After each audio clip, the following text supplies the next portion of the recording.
આજ રોજ નવસારી જિલ્લા ભાજપ કાર્યાલયનું ભૂમિપૂજન કરવામાં આવ્યું હતું. ભારત સરકારના જળશક્તિ મંત્રી અને ભાજપ પ્રદેશ પ્રમુખ એવા સી.આર. પાટીલના હસ્તે આ કામગીરી કરવામાં આવી હતી. નવસારી શહેરના ગ્રીડ વિસ્તારમાં અદ્યતન કાર્યાલયનું ખાતમુહૂર્ત કેબિનેટ જળશક્તિ મંત્રીના વરદ હસ્તે કરાયું હતું. નવસારી જિલ્લા ભાજપ કાર્યાલયનું ભૂમિપૂજન કરવામાં આવ્યું હતું. નવસારી શહેરના ગ્રીડ વિસ્તારમાં જિલ્લા ભાજપ કાર્યાલયનું ભૂમિપૂજન યજમાન તરીકે ઉપસ્થિત એવા જિલ્લા પ્રમુખ ભૂરાભાઈ શાહ હતા, જેમાં ભાજપ સરકારના જળશક્તિ મંત્રી અને ભાજપ પ્રદેશ પ્રમુખ એવા સી.આર. પાટીલના વરદ હસ્તે ખાતમુહૂર્ત કરવામાં આવ્યું હતું. જળશક્તિ મંત્રી સી.આર. પાટીલે જણાવ્યું હતું કે વડાપ્રધાન નરેન્દ્ર મોદીની સરકારમાં દેશનો વિકાસ કરવામાં આવ્યો છે અને સાથે ભારતીય જનતા પાર્ટીનો પણ વિકાસ થયો છે, જેને લઈને દરેક જિલ્લામાં વિશાળ અદ્યતન કમલમ કાર્યાલય નિર્માણ કરવામાં આવી રહ્યું છે. નવસારીમાં રાજ્યભરમાં આવું ભવ્ય અને અદ્યતન સુવિધાયુક્ત પ્રથમ કાર્યાલય બનશે. સરકારની તમામ લોક કલ્યાણ યોજનાઓની સાથે કાર્યકરો સાથે જનતાને માહિતગાર કરવામાં આવશે.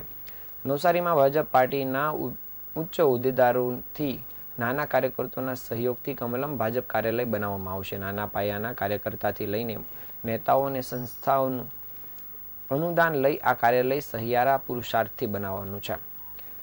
કમલમ કાર્યાલય નિર્માણ અર્થે કુલ 40,000 ચોરસ મીટરની જગ્યા ફાળવવામાં આવી છે અને 6,000 ચોરસ મીટરમાં આરસીસી ભૂકંપ પ્રૂફ બાંધકામ થશે. 2 માળનું બાંધકામ કરાશે, જેમાં સેલર પાર્કિંગ, સ્ટોર રૂમ બનાવવામાં આવશે. અંદાજિત 1 વર્ષના સમયગાળામાં કાર્યાલયનું બાંધકામ પૂર્ણ થશે. આ પ્રસંગે ભાજપ ઉપપ્રમુખ જનક પટેલ, પ્રદેશ મંત્રી શીતલ સોની, નવસારી ધારાસભ્ય રાકેશ દેસાઈ, જલાલપુર ધારાસભ્ય સી.આર. પાટીલ,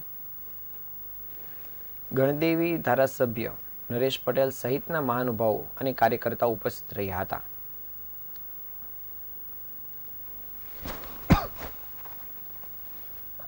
નવસારી જિલ્લા ભારતીય જનતા પાર્ટી માટે ખૂબ આનંદ અને ગૌરવનો દિવસ છે.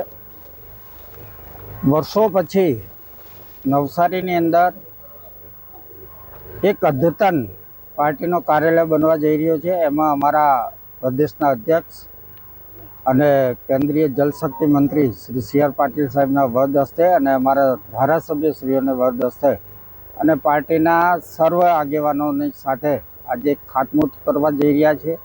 એ કાર્યાલયની અંદર ખૂબ સરસ સગવડ, આધુનિક ટેકનોલોજી સાથેનું આ કાર્યાલય છે, જેને લઈને સમય પ્રમાણે આગળના સમયમાં પાર્ટીના કાર્યકર્તાને સીધું કોઈ પણ માહિતી જોતી હોય તો ડાયરેક્ટ અહીંયા કાર્યાલય પરથી મળી જશે. એ રીતનો અમારો અદ્યતન કાર્યાલય બનવા જઈ રહ્યો છે. ત્યારે બધા તરફથી તમારો પણ આભાર.